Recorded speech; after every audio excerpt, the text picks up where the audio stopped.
Elle courait pour sa vie à travers la forêt, seule, les pieds nus et en sang, traquée par une menace invisible. Dans les terres accidentées du Haut-Pays, en cette année 1885, Naya, 12 ans, fuyait éperdument à travers l'épaisse pinède. Ses poumons brûlaient à chaque inspiration désespérée, tandis qu'elle enfonçait dans les bois, les aiguilles de pin et les basses branches fouettant son visage. Derrière elle, les bruits de la poursuite estompaient, mais elle n'osait pas ralentir. 3 jours plus tôt, le campement de son clan avait été dévasté par un raid de la milice coloniale. Dans le chaos, elle avait été séparée de sa famille et courut depuis sans arrêter. « Je dois continuer », murmura-t-elle dans sa langue natale, la gorge sèche comme de El Amadou. Le soleil de El après-midi filtrait à travers la canopée, projetant des ombres mouvantes sur le sol forestier. Ses mocassins de peau de daim, jadis robustes, étaient désormais usés jusqu'à la corde, et des ampoules à vif marquaient chacun de ses pas. Les yeux noirs de Naya scannaient sans cesse les environs, cherchant une trace des eaux ou un abri. Les siens lui avaient enseigné comment survivre sur ces terres, mais elle épuisement gagnait la bataille. Ses cheveux noirs, des ordinaires soigneusement tressés, pendaient maintenant en mèches emmêlées autour de son visage strié de terre. La petite bourse de cuir à sa ceinture, qui contenait quelques baies séchées, était presque vide.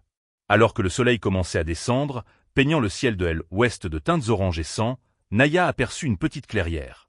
Ses jambes tremblaient, sa vision se brouillait. Ses jours de fuite, de cachette, sans eau ni nourriture, avaient poussé son jeune corps au-delà de ses limites. Juste un peu plus loin, encouragea-t-elle en trébuchant. Mais son corps en avait décidé autrement. À la lisière de la clairière, ses genoux cédèrent. Naya effondra sur le tapis moelleux des aiguilles de pin, sa conscience évanouissant alors que le chant des oiseaux du soir remplissait l'air. Lorsqu'elle éveilla, la première sensation fut la chaleur. Pas la brûlure du soleil des étés, mais la douce chaleur des âtres. Les yeux de Naya papillonnèrent pour découvrir qu'elle était allongée sur un lit de bois simple, recouvert d'une courte pointe en patchwork. La panique l'envahit et elle tenta de se redresser, mais le vertige la cloua sur place. Doucement, fit une voix apaisante depuis l'autre bout de la cabane rustique. « Tu ne crains rien ici. » Une femme blanche, au milieu de la trentaine, approcha lentement. Elle avait des yeux bienveillants, couleur de ciel clair, et des cheveux au burn tirés en un chignon pratique.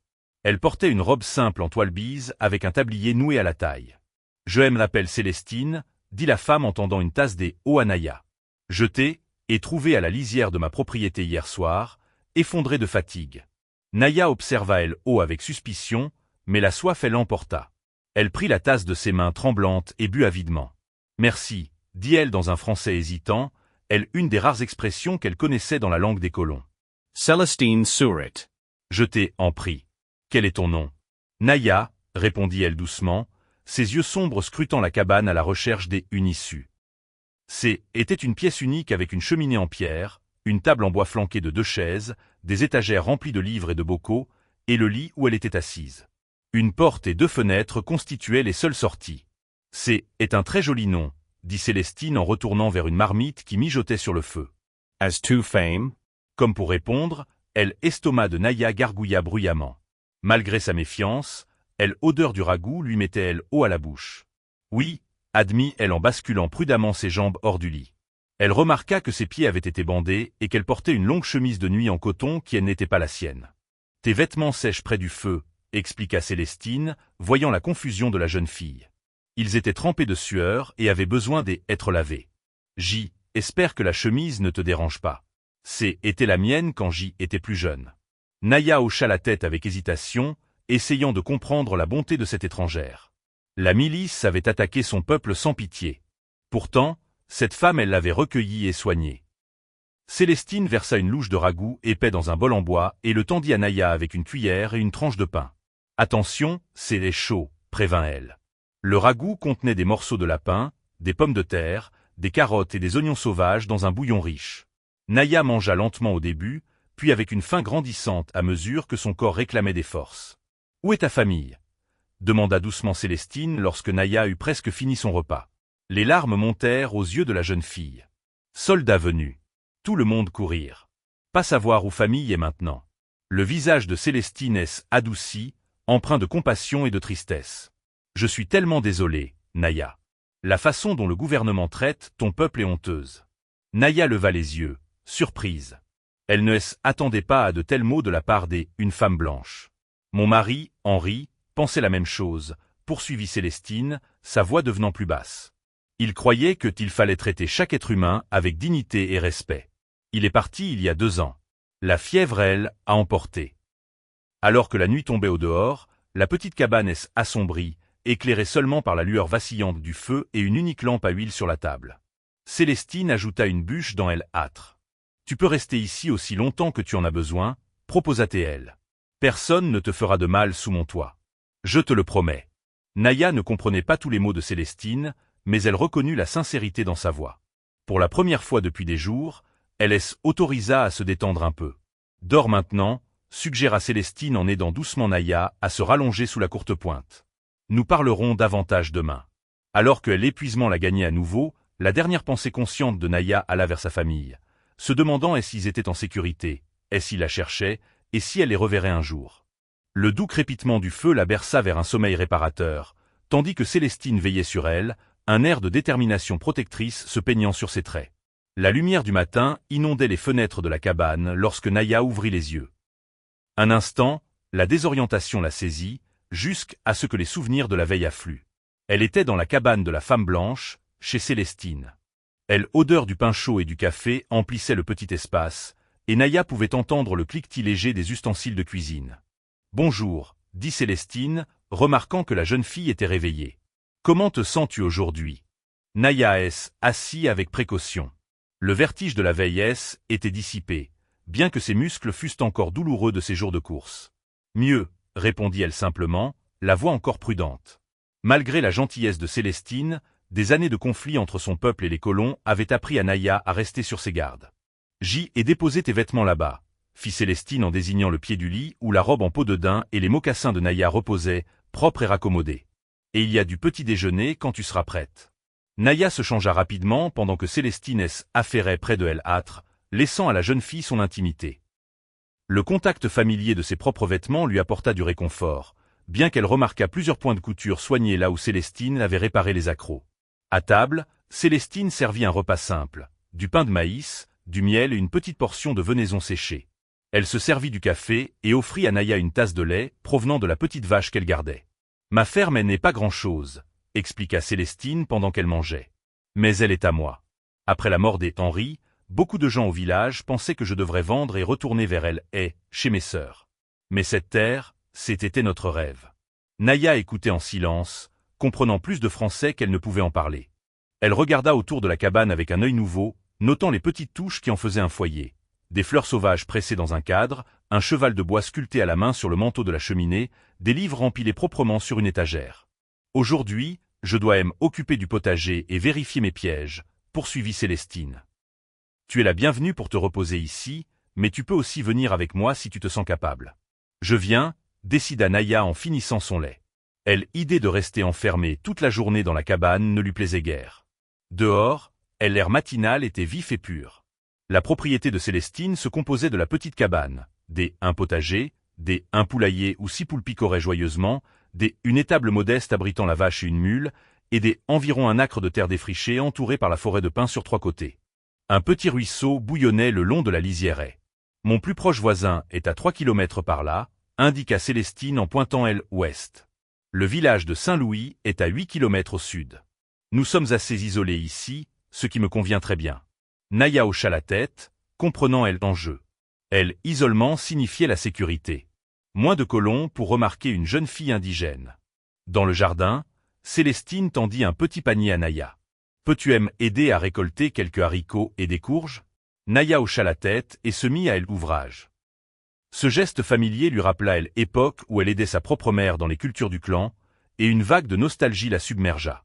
Où était sa famille à présent? La cherchait-il? Avait-il seulement survécu au massacre? Tu as le coup de main, observa Célestine en regardant les mouvements efficaces de la jeune fille. Ta famille a bien instruite. Ma mère, répondit doucement Naya, pesant chacun de ses mots. Elle disait, les plantes donnent la vie, il faut respecter. Celestine Sourit. Ta mère semblait être une femme sage. La mienne a aussi appris le jardinage, là-bas, dans L.A. Je n'aurais jamais pensé finir par exploiter une ferme isolée dans ces montagnes sauvages, mais la vie prend parfois des détours inattendus. Tandis qu'elle travaillait côte à côte dans le potager, Naya s'habitua peu à peu à la présence apaisante de Célestine. Une fois la récolte terminée, la fermière, elle, entraîna vers les bois pour relever ses pièges. C'est Henri qui aime appris à poser ses collets, expliqua-t-elle en longeant un étroit sentier de gibier. Je ne pensais pas avoir un jour besoin de telles compétences, mais nous y voilà. Les 2 premiers pièges étaient vides, mais le 3e retenait un lièvre bien gras. Célestine, elle, acheva rapidement et sans cruauté, murmurant un remerciement silencieux à l'animal pour son sacrifice. Naya observa la scène avec approbation. Les siens honoraient toujours les bêtes qui donnaient leur vie pour nourrir la tribu. Tu rends grâce, remarqua-t-elle. Célestine acquiesça gravement en rangeant le lièvre dans sa besace. Toute vie mérite le respect, même lorsqu'elle doit être prise pour soutenir la nôtre. Alors qu'elle reprenait le chemin de la cabane, Naya se figea soudainement. Au loin, le bruit inconfondable de sabots martelant le sol se fit entendre. Quelqu'un vient, chuchota-t-elle avec urgence, la peur inondant son regard. Célestine tendit elle oreille, puis son visage se ferma. Vite, dans le cellier, ordonna-t-elle en poussant Naya vers l'arrière de la maisonnette, où une porte inclinée menait au sous-sol. Reste silencieuse jusqu'à ce que je vienne te chercher. Naya dévala les marches étroites pour s'enfoncer dans l'obscurité fraîche et terreuse de la cave. Célestine referma la porte au-dessus d'elle, et Naya entendit le bruit d'un meuble lourd qu'elle entraînait pour dissimuler l'entrée. Dans la pénombre, filtrée par les fentes du plancher, Naya distinguait des étagères de conserve, des bocaux de légumes, des herbes séchées suspendues au plafond et des bacs remplis de racines. Elle se tapit dans le coin le plus reculé, le cœur battant à tout rompre, et écouta. Au-dessus, des voix des hommes étouffés lui parvenaient, auxquels répondaient les tons calmes de Célestine. Bien qu'elle ne pût saisir tous les mots, l'échange semblait courtois plutôt que menaçant. Néanmoins, Naya resta tendue, prête à fuir si elle était découverte. Les minutes s'étirèrent, semblant durer des heures. Enfin, le bruit des chevaux s'éloigna, suivi de pas se rapprochant de la trappe. Le meuble racla de nouveau le sol et la porte s'ouvrit, révélant le visage soulagé de Célestine. « C'est bon », dit-elle en aidant Naya à grimper. Ce n'étaient que des hommes du village venus apporter un avis pour une réunion communautaire. Ils ne sont pas restés longtemps. Naya expira, tremblant. Ils cherchent les miens. Célestine hésita, puis hocha la tête. Il y a eu des rumeurs sur des patrouilles cherchant les survivants qui se sont échappés lors de l'attaque de ton camp, mais ils n'ont aucune raison de fouiller ici. J est toujours vécu en retrait, et il respecte cela. De retour dans la pièce principale, Célestine commença à préparer le lièvre.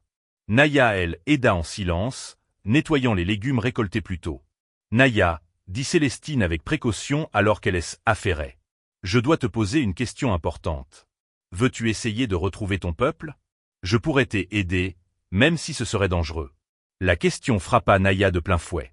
Bien sûr qu'elle voulait retrouver sa famille. Ils étaient tout pour elle. Mais la réalité de sa situation était brutale. Les soldats surveillaient chaque mouvement, guettant le moindre signe de regroupement indigène. Et même si elle les retrouvait, ne risquait-elle pas de mener le danger jusqu'à eux? Je ne sais pas, admit-elle dès une petite voix incertaine. Je veux ma famille, mes soldats partout maintenant. Célestine hocha la tête, compréhensive. Tu peux rester ici aussi longtemps que t'il le faudra. Jusqu'à ce que tu sois sûr de les chercher, ou, elle marqua une pause. Plus longtemps, si c'est nécessaire. Ce soir-là, alors qu'elle mangeait le ragoût à la lueur du feu, Naya se surprit à étudier le visage de Célestine. Cette femme qui vivait seule dans la nature sauvage, qui avait perdu son mari mais gardait le rêve vivant, qui risquait sa propre sécurité pour abriter une enfant traquée. Elle ne ressemblait à aucune personne blanche que Naya avait rencontrée auparavant. « Pourquoi tu aimes Ed ?» finit-elle par demander, libérant la question qui la brûlait depuis son réveil dans cette cabane. Célestine posa sa cuillère et regarda Naya droit dans les yeux. « Parce que c'est ce qu'il faut faire. Parce qu'aucun enfant ne devrait être seul et effrayé, peu importe où il vient ou à quoi il ressemble. » Elle fit une pause, puis ajouta plus doucement. « Et parce que cette maison est bien trop silencieuse depuis la mort d'Henri. Peut-être nous sommes-nous trouvés parce que nous avions toutes deux besoin de quelqu'un. Alors que le feu craquait et que la nuit enveloppait la petite ferme, une entente tacite commença à se tisser entre la femme et l'enfant. Deux âmes issues de mondes différents, réunies par les circonstances, mais trouvant une en autre ce qui leur avait été arraché. 2 semaines passèrent, installant dans un rythme de corvée quotidienne et de camaraderie prudente. La force de Naya revint pleinement, et avec elle, une volonté farouche de contribuer à la vie de la ferme qui était devenue son sanctuaire temporaire. Chaque matin, Elle se levait avec le soleil pour aider Célestine avec les poules et la vache avant le petit déjeuner. Tu as un don naturel avec les animaux, remarqua Célestine un matin, alors que Naya calmait une main experte la vache parfois têtue pour la traire. Ils te font confiance. Naya esquissa un léger sourire, une de ces rares manifestations d'émotion. Les animaux connaissent la vérité du cœur. On ne peut pas leur mentir. Celestine acquiesca pensivement. Il y a beaucoup de sagesse là-dedans. Henri disait quelque chose de semblable.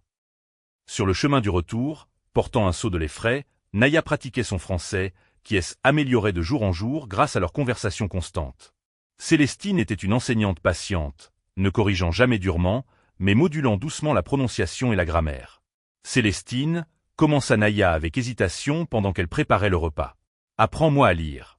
Elle fit un geste vers l'étagère qui soutenait une vingtaine de volumes usés. Le visage de Célestine illumina. J adorais te apprendre Naya.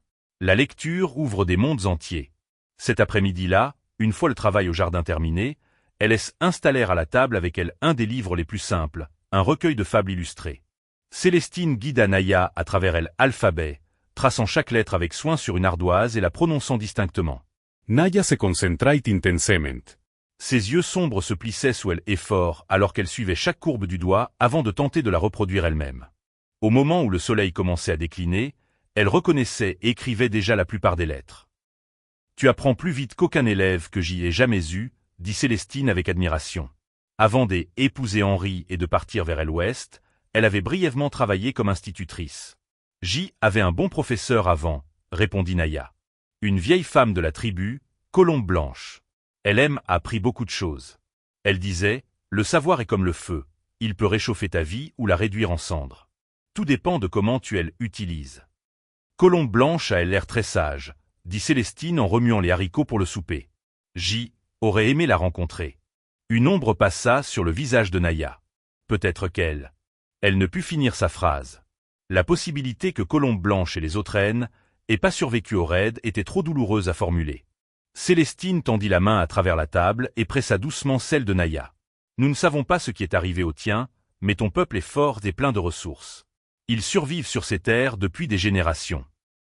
Après le souper, Célestine sortit quelque chose sur quoi elle avait travaillé en secret. Une robe neuve pour Naya, cousue dans un tissu qu'elle avait mis de côté. Était une robe simple en coton bleu tendre, avec des manches longues pratiques et une coupe qui permettrait à enfant de grandir encore. Ai remarqué que ta tunique usée, dit Célestine en tenant le vêtement. Ai pensé que tu aimerais ceci pour tous les jours. Tu pourras garder tes habits traditionnels pour les moments importants. Naya toucha le tissu avec émerveillement. Personne ne lui avait confectionné de vêtements neufs depuis le dernier cadeau de sa mère avant l'attaque. L'émotion monta de façon inattendue, et elle cligna des yeux pour refouler ses larmes. Merci, chuchota-t-elle en serrant la robe contre sa poitrine. Plus tard cette nuit-là, alors que Naya était allongée dans le petit lit gigogne que Célestine avait aménagé pour elle près de l'âtre, elle entendit la femme écrire dans son journal, comme elle le faisait presque tous les soirs. Le grattement de la plume contre le papier était étrangement réconfortant, un son qui faisait désormais partie de la symphonie nocturne de la cabane, avec le craquement du bois et le ululement occasionnel une chouette au dehors. Célestine appela doucement Naya. Oui, ma chère, qu'est-ce que tu écris chaque nuit? Célestine referma son carnet et regarda la jeune fille. Écris sur nos journées. Ce que nous avons fait, ce que nous avons vu, ce dont nous avons parlé. Je tiens un journal depuis que et à peu près ton âge. Ça aide à donner un sens à la vie. Tu écris sur moi? Oui, admit Célestine avec un sourire tendre. Écris sur cette courageuse fille des bois qui est entrée dans ma vie et aime à rappeler ce que signifie avoir une famille à nouveau. Famille. Le mot resta suspendu dans chargé de sens et de possibilités. Naya ne s'était pas autorisée à penser à Célestine comme à une famille. Cela lui semblait presque une trahison envers ceux de son sang qui la cherchaient peut-être encore. Et pourtant, jour après jour, le lien entre elles se renforçait inexorablement.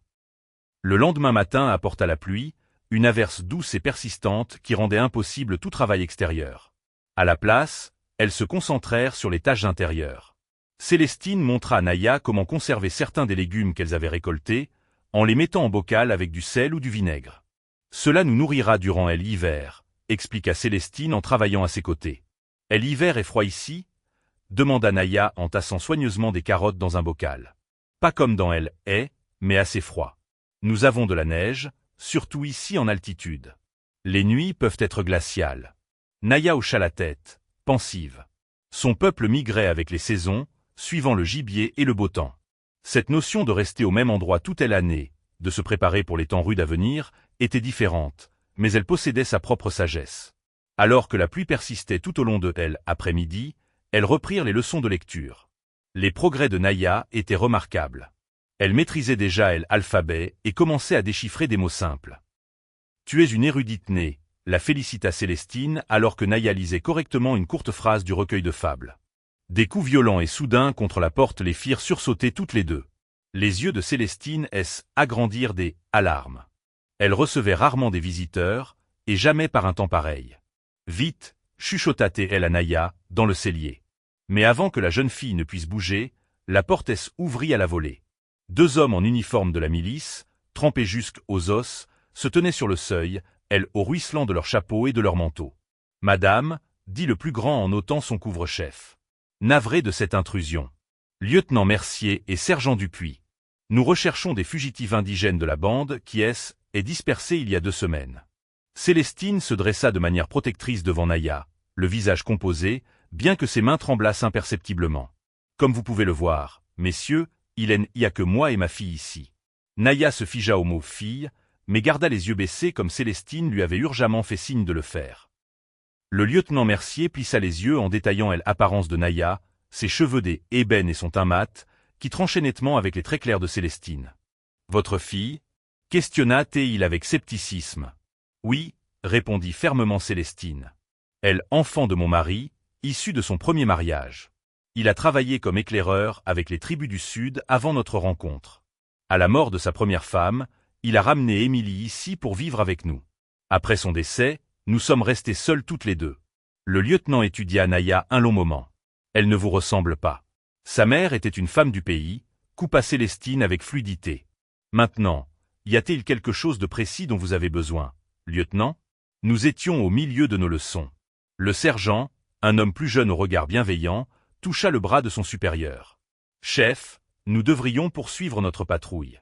Madame Vasseur et sa fille ne cachent visiblement personne, et la pluie redouble. » Le lieutenant Mercier continua de scruter Naya avec suspicion, mais finit par opiner du chef. « Très bien, madame. Si vous voyez le moindre signe des indigènes dans la zone, il est de votre devoir de le signaler immédiatement au fort. Ces sauvages ont attaqué une colonie le mois dernier avant que nous ne les dispersions.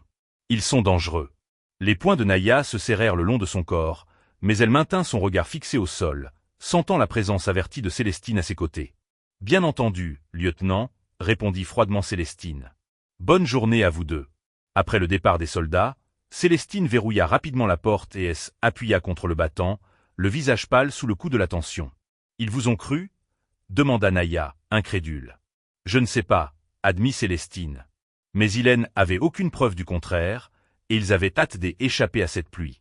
Elle traversa la pièce jusqu'à la fenêtre et regarda les soldats enfourcher leurs montures et éloigner sous l'averse. Nous devons être plus prudentes. Ils reviennent, ils pourraient amener des autres hommes ou poser plus de questions. Ce soir-là, le dîner fut silencieux. Toutes deux étaient encore ébranlées par cette rencontre. Alors qu'elles étaient assises près du feu par la suite, Célestine rompit finalement le silence. « Naya, nous devons parler de la suite. Ces soldats n'abandonneront pas leurs recherches facilement. » Naya hocha la tête solennellement. « Je vous mets en danger. Je devrais partir. »« Non, » dit fermement Célestine. « Ce n'est pas ce que je voulais dire. Je veux que tu restes, mais nous avons besoin d'un plan. Si quiconque pose la question, à partir de maintenant, tu es Émilie Vasseur, ma belle-fille. Nous devrons répéter ton histoire jusqu'à ce que tu puisses la raconter sans la moindre hésitation. Vous voulez que je fasse semblant ?» demanda Naya, la confusion évidente dans sa voix. Dans sa culture, une telle tromperie était déshonorante. Célestine se pencha en avant, prenant les mains de Naya dans les siennes. « Je veux que tu survives. Parfois, survivre signifie adapter. Ton peuple le sait mieux que quiconque. Ils ont dû adapter aux circonstances changeantes depuis des générations. » Naya considéra ces paroles, puis hocha lentement la tête. Pour elle instant, je serai Émilie. Mais à l'intérieur, elle plaça sa main sur son cœur. Toujours Naya. Toujours. Oui, Naya, toujours, approuva Célestine, les larmes brillant dans ses yeux. Et un jour, quand ce sera sûr, nous chercherons ta famille ensemble. Je te le promets. Mais dès ici-là, nous nous protégeons mutuellement. Est ce que fait une famille. Alors que la pluie tambourinait régulièrement sur le toit de la cabane, Naya sentit quelque chose changer en elle. Non pas le remplacement de son ancienne famille par ce nouvel arrangement, mais une expansion de son cœur pour inclure Célestine dans le cercle de ceux qu'elle aimait et protégerait. Famille, répéta-t-elle doucement, testant le mot et trouvant que il lui allait bien. Automne peignait le paysage de teintes subtiles, des ors et de roux, alors que septembre cédait la place à octobre. 3 mois avaient passé depuis que Naya, désormais connue à l'extérieur sous le nom des Émilie Vasseur, avait trébuché sur les terres de Célestine. La transformation de la jeune fille était remarquable. Son français était énormément amélioré. Elle pouvait lire des livres simples avec une assurance grandissante. Et pour un observateur occasionnel, elle jouait le rôle de la belle-fille de Célestine de manière convaincante. En cette matinée frisquette, elle se préparait pour un rare voyage en ville. Leurs réserves amenuisaient, et Célestine avait besoin des articles qu'elle ne pouvait produire elle-même. Souviens-toi, rappela doucement Célestine en tressant les longs cheveux noirs de Naya. Enville, tú es Emily. Parle le moins possible et reste près de moi à tout moment. Je me souviens, répondit Naya en ajustant la robe de coton bleu que Célestine lui avait cousue. Bien qu'elle portât les vêtements des femmes blanches en public, dans l'intimité, elle revêtait encore parfois sa tunique traditionnelle, un lien avec son héritage que Célestine encourageait. Elles chargèrent le chariot de marchandises à échanger, le surplus de légumes du jardin, des œufs, et de magnifiques paniers tressés que Naya avait fabriqués selon les techniques transmises par les femmes de son clan. Célestine avait suggéré de les vendre comme de l'artisanat du Sud pour éviter les soupçons. Le voyage vers la ville prit près de 2 heures le long des sentiers poussiéreux. À l'approche du petit village de Val-des-Pins, les épaules de Naya se tendirent. Ce serait sa première exposition au monde des colons au-delà de la ferme de Célestine. Val-des-Pins consistait en une rue principale bordée de bâtiments en bois, une épicerie générale, un saloon, une petite église, un forgeron et une poignée d'autres établissements. Les gens vaquaient à leurs occupations. Des femmes en longue robe faisaient leurs courses ou discutaient par petits groupes. Des hommes en tenue de travail ou en costume, selon leur profession, arpentaient les trottoirs de planches. Célestine arrêta le chariot devant épicerie générale de Monsieur Gallois. « Prête ?» demanda-t-elle en adressant un sourire encourageant à Naya.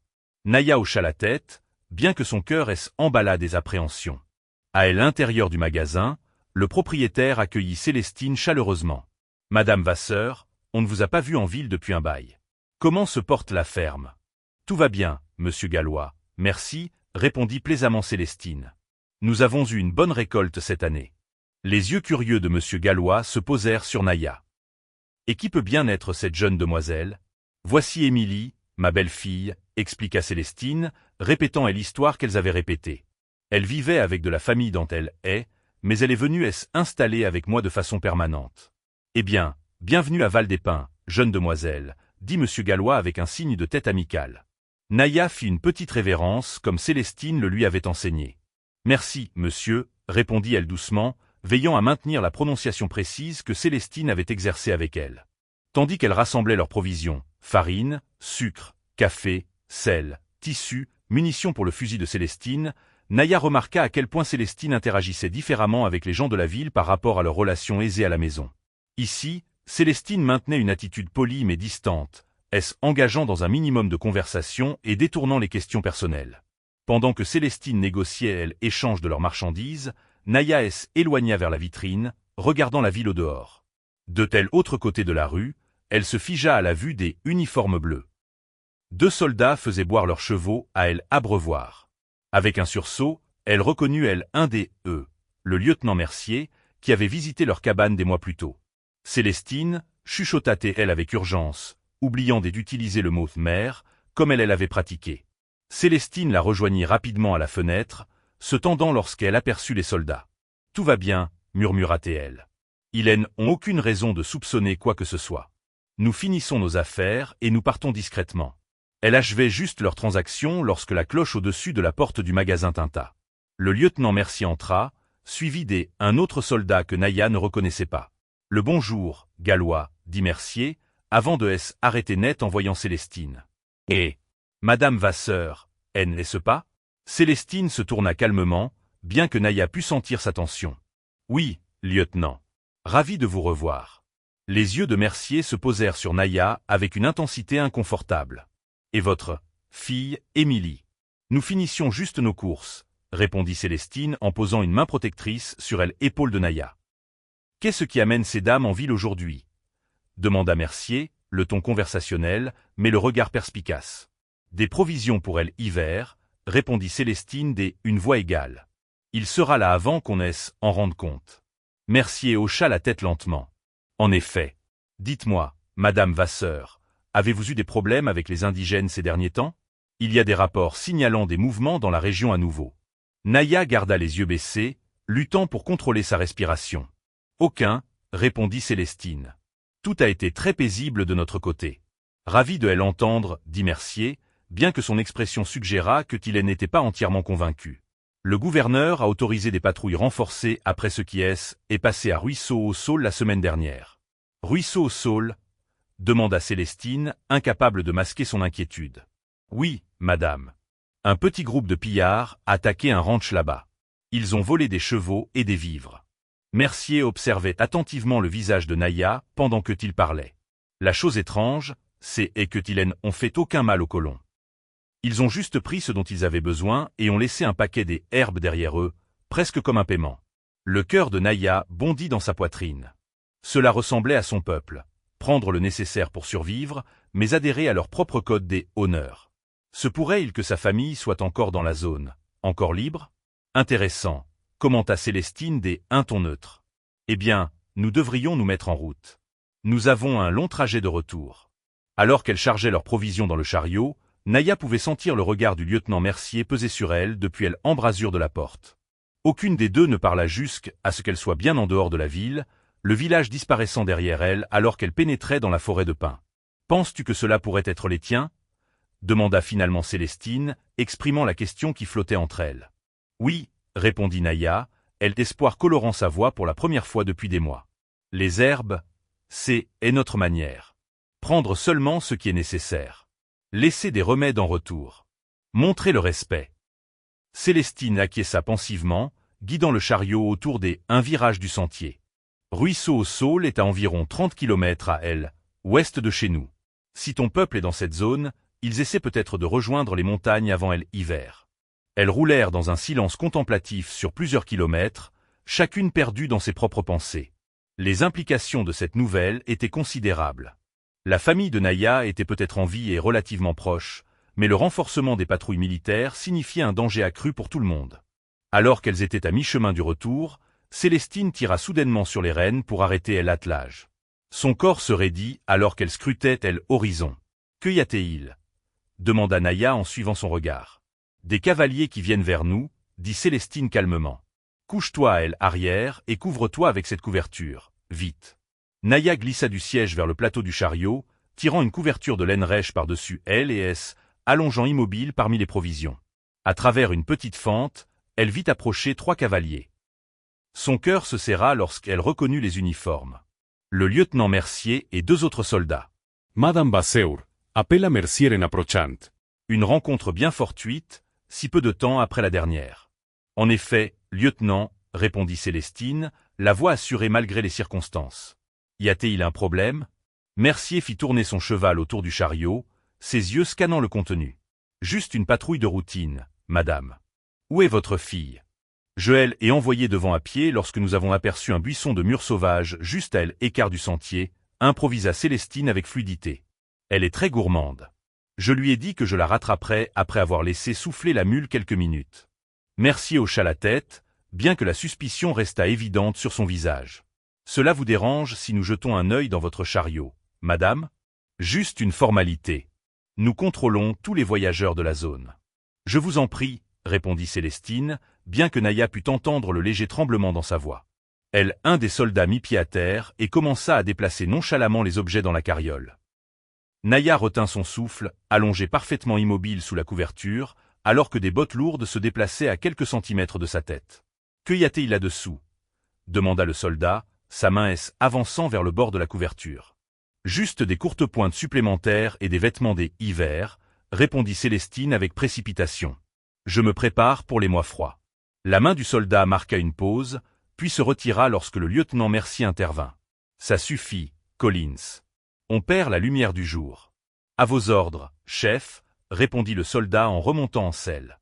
Bonne route, Madame Vasseur, dit Mercier, d'un ton qui suggérait que leur rencontre était loin d'être terminée. Mes hommages à votre fille quand vous la retrouverez dans ces murs. Je n'y manquerai pas, lieutenant. Le bonjour chez vous. Tandis que les soldats s'éloignaient, Célestine maintint son sang-froid jusqu'à ce qu'il fût hors de vue. Alors seulement, elle affaissa sur son siège, ses mains tremblant sur les rênes. Naya, tout va bien? Chuchota T.L. Naya émergea de sous la couverture, le visage grave. Il sait, dit-elle simplement. Il n'est pas sûr, mais il se doute de quelque chose, admit Célestine d'un air sombre. Oui, je pense que tu as raison. Nous devons prendre des décisions, et vite. Elles reprirent le chemin de la maison, la belle journée des automnes désormais, assombrie par le poids des choix imminents. Lorsqu'elles atteignirent la cabane, le soleil commençait à se coucher, projetant de longues ombres à travers la petite clairière. Après avoir déchargé les provisions et être occupées des animaux, elles assirent à la table avec des tasses de thé, se faisant face dans la lumière de la lampe à huile.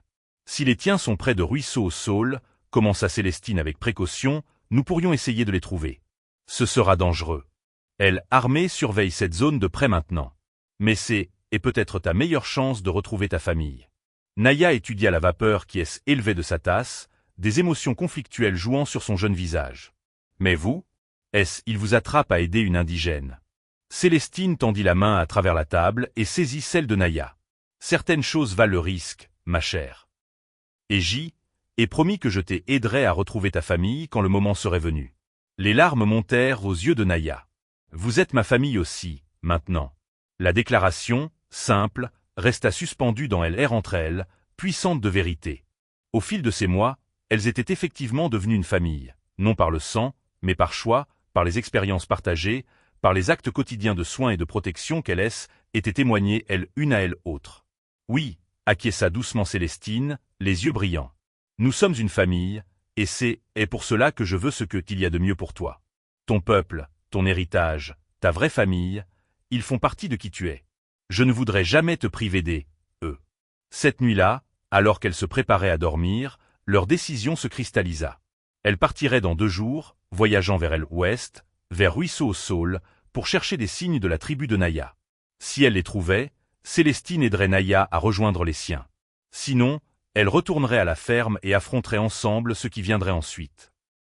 Alors que Naya était allongée dans son lit, regardant les dernières braises du feu projeter des ombres dansantes sur les murs de rondins, elle réfléchit à l'étrange voyage qui l'avait menée ici.